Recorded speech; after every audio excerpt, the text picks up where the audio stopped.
He will use this elf as a spy to cause trouble among the heroes. Suddenly, the scene cuts back to the Hilderan throne room. A Hillen announces, the savior has arrived. Hero Hillen Cargill is here. The king looks relieved. He is sure Cargill will accept the mission. Cargill is a strong man in shining armor. He kneels before the king and promises, I will rescue the princess and bring back the Demon King's head. I swear it in the name of justice. His eyes burn with determination. Back at the tower, Berge explains the plan to his subordinate. He will use the elf as a spy to confuse and disrupt the heroes. The subordinate nods and says it will work well because elves are seen as pure and innocent. Then the scene changes back to the slave market. Berge walks up to the two slave traders and says he is there to buy the elf. He tells them his servant will pay the price. The traders are shocked. With a scary glare, Berge asks if they have any problem with that. The terrified trader quickly says no. His partner nervously gets the payment ready. Berge orders both traders to leave the room. He says he needs to check something with the elf alone. One trader warns him that the elf might attack. Berge ignores the warning and says if anything happens, the trader will pay for it. The trader looks disgusted but has no choice and agrees. Both traders leave, now alone. Berge walks to the cage. Granada is sitting on the floor in chains. Berge uses his demonic power to break the chains and free Granada. Granada is surprised. He feels the dark energy and realizes Berge is a demon. Angrily, he asks what a demon wants with an elf. From outside the cage, Berge offers him a chance to get revenge on humans. Granada thinks the offer sounds good, but he says he cannot trust demons any more than he trusts humans. Berge says he is different. He offers a deal. If Granada stays loyal for exactly 50 years, Berge will keep him safe and then give him freedom. He adds that 50 years is not long for an elf, and it is much better than staying a slave. Granada has been humiliated by humans, but he is still not convinced.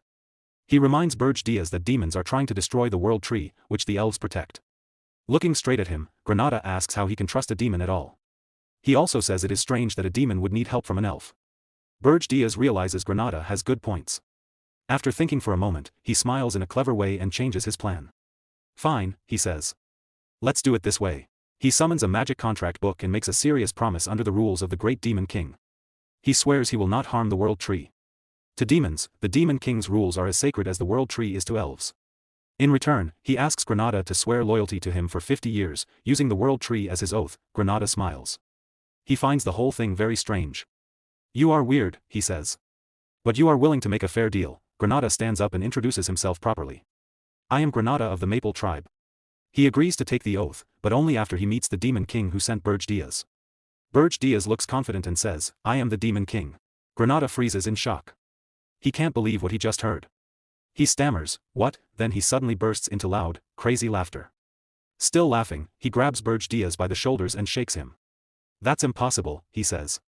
A Demon King would never leave his tower. His power gets weaker outside, just to buy one slave. Between laughs, Granada mocks him. If you really are the Demon King, then I'll swear loyalty for 100 years, not 50. Later, Berge Granada, and the subordinate arrive at the 5th floor of the tower. The place is grand but completely silent and empty. Sitting on his throne, Berge reminds Granada, the 100-year contract was your idea. Granada finally realizes it is true. He goes into shock. His face changes from disbelief to anger. He explodes in rage. This is all a scam, he yells. You never said the whole tower would be empty. The first 3 floors are barren, and the 4th floor is just plants. Furious, Granada shouts, what kind of Demon King has no monsters guarding his tower?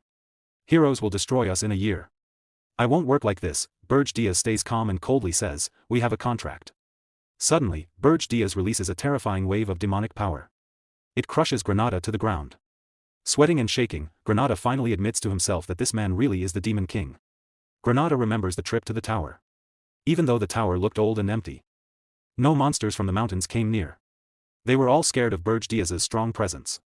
Granada gives up. A Demon King is still a Demon King. Maybe through him, Granada can get the revenge he wants. Defeated, Granada kneels. He swears on the great name of the world tree that he will be loyal for the next 100 years. As he swears, Granada thinks, if the Demon King came to recruit me himself, I must be important in his evil plan. But Berge first order surprises him completely. With a relaxed smile, he says, good. Now, make me dinner. Granada freezes. His mind, ready for a big dark plan, goes blank. The scene changes in a funny way. Granada is now wearing an apron. He chops vegetables with great skill. He thinks, wasn't I supposed to be part of some evil master plan? To his shock, Princess Erland Hilderan stands next to him, also cooking. She asks cheerfully, do you need help with the vegetable bread? Granada has no words. the view widens to show a long dining table on the 5th floor. Berge sits at the head. Princess Ernand and Gordon Durka sit on one side. Granada sits on the other. Still confused, Granada asks Berge, is that woman really the Princess of Hilderan? Berge answers casually. Yes, that's Ernand Hilderan. The princess just smiles. Granada explodes again. You've lost your mind, he yells. You kidnapped a kingdom's princess, but your tower has no defenses. How will you stop heroes from attacking? Berge calmly lifts a bite of food on his fork and says, that's why I bought you. For now, just sit and eat. Granada goes silent in shock. In a funny moment, Berge adds, the food is really good. Princess Ernand says happily, I helped too. Granada thinks to himself, what in the world is going on here? The scene moves to the 4th floor, a lush green field full of plants. Granada asks, is this where you plan to fight heroes? Berge shakes his head. No. If heroes reach this floor, it's already over. Then he explains Granada's real job. You will cause trouble in the human world. Granada blinks. You want me to be a spy? Berge nods. Yes.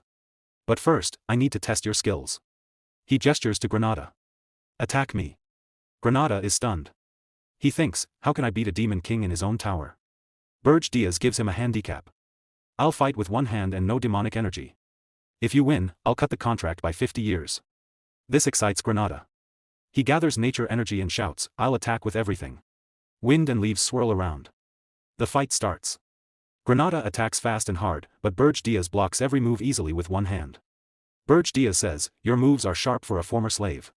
It's because of the mana from the plants on this floor. That's normal for an angry elf. Granada yells, I'm no ordinary elf. You'll regret this fight. He uses nature magic. Vines shoot from the ground and wrap around Berge leg, holding him still. Berge looks down and pretends to be surprised. Granada roars, you're open. He jumps forward with a powerful punch. Just then, a dark smile appears on Berge face. He thinks, this is enough. In a flash, Berge disappears and reappears behind Granada. His eyes glow red, and his aura is scary. I hope you remember who you're fighting, he whispers.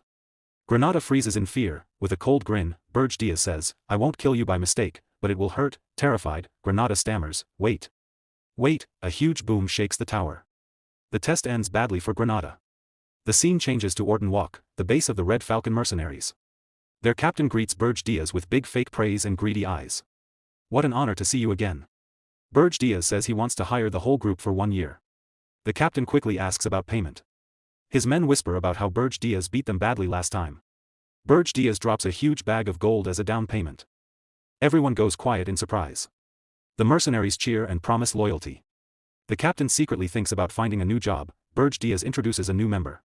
This man will give you my orders from now on. The mercenaries look confused until the man speaks. Hello, my name is Granada. The elf's face is swollen, bruised, and covered in bandages from the training with the Demon King. The mercenaries stare in shock, then feel sorry for him. Some even cry a little. They welcome Granada warmly, patting his back and cheering for him. Berge watches quietly and thinks, they look average, but the Red Falcon mercenaries are tough fighters from the dangerous Ergest region. They are skilled, strong, and hard to control. Berge thinks to himself about his real target.